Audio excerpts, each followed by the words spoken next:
apropos because my evaluator, John Day over here, sent me a quick email during the week asking me what my speech was about and the length. And then I think I responded to him and he said, so is this a manual speech? And I thought, manual speech? Oh my goodness, I don't know. I've never done a manual speech. So I was thinking to myself, is there some sort of manual that, I think it's going to be manual. I got to come up here and do something. And I realized after I spoke to him that it's actually a manual that I got to follow. So this is not a manual speech. This is a speech about the Pledge of Allegiance. And we took the pledge today. And I wonder how many of us really think about the words that we're saying in our pledge. I know sometimes I don't. I just say it from memory and that's what it is.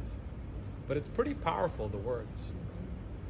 We're actually promising to the Republic and to our God that we're one nation with liberty and justice for all. Is this something that we actually take seriously? Or is this something that we just say because this is what we have to say? In answering this question, I'm going to meander a little bit. I'm going to first talk about social hierarchy, and then I'm going to talk about caste in India, and I'm going to show you the relationship afterwards. Meaning, how is social hierarchy tied into our pledge, and what's important about this for us? So first, what are social hierarchies? Social hierarchies are rankings that people have in society. You can have people at the top and you can have people at the bottom based on the power and influence that they have. And in modern times, it's mostly done on the basis of capital. We use capital to determine who's up on top and who's at the bottom. But there's also other markers: race, gender, sexuality, age. And you can also have stigmatized identities. What are stigmatized identities? These are identities that people have that have negative associations or beliefs attached to those identities. Okay? And the people that have these identities generally tend to have less power and influence. So caste in India is one of these stigmatized identities. Meaning, if you're low caste in India, by your birth, you're put into a social hierarchy or category that determines how much status you have, what kind of economic resources you have access to, and most important of all, how pure or impure you are considered to be. That's kind of a strange concept for Americans, I think, but it's something that's unique to India and the caste system. It has to do with what's called ritual pollution. If you're in an occupation, or if your family was in an occupation that was considered to be something that was impure, then you inherited that impurity, so to speak. You took it on, and that became your identity. Let me give you a few examples to sort of flesh this out. The first example is, let's say, for example, your family historically cleaned latrines in India. You were in the lowest caste in India. You were untouchable. What that means is, if I were that person, I wouldn't be able to be in this room with you because the proximity would prevent me from being in this room.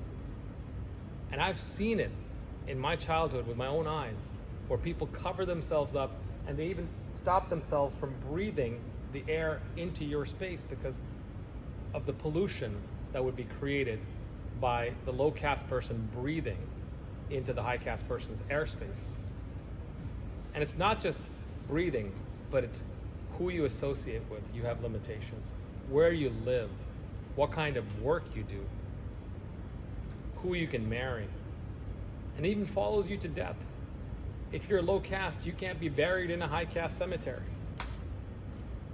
A second example is what I did in my field work. I studied a church. This is a church that was created by the London Missionary Society back in the 18th century. And this is a church in India that I studied, and I used to visit pretty often.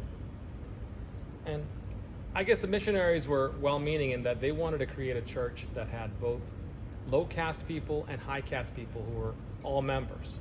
And the idea was that we're all equal under Christ, that there is no caste within Christianity. So on one of my visits, it was towards the beginning, the secretary of the church came and spoke to me.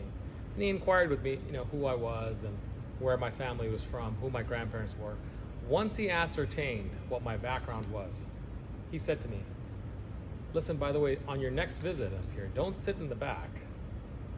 You have to sit in the first 13 rows because that's where our people sit. So 300 years after the missionaries started this church to eradicate caste within Christianity, I was asked to sit in the first 13 rows of this church. Now, why am I speaking to you about caste within Christianity in India? Why is this important to all of us? The short answer is, it's not important to us. But what is important to us is to be able to identify the markers that create social divisions within our society. Because if you're blind to that, then you may also be blind to the disparities and to the inequality that is a byproduct of those hierarchies. Now, some of us may argue that, listen, it's human nature to have ranking. It's within our nature to be divided as a group. I agree with you. But at the same time, I would ask you, why do we as Americans strive for equality then? Is this an internal conflict we have? And I think the answer to this lies in how it is that we as Americans define ourselves. We define ourselves by how it is that we treat the lowest ranking members in our society. And our Pledge of Allegiance is a reminder to each and every one of us that we are one nation under God, indivisible, with liberty and justice for all of us. So bringing it back, why is social hierarchy important? It's not really important, but you have to be able to identify it. You have to be able to see what it causes. And you have to work towards improving upon these disparities. And if you do that, then you really have understood what our pledge is saying. To have liberty and justice for all. Thank you.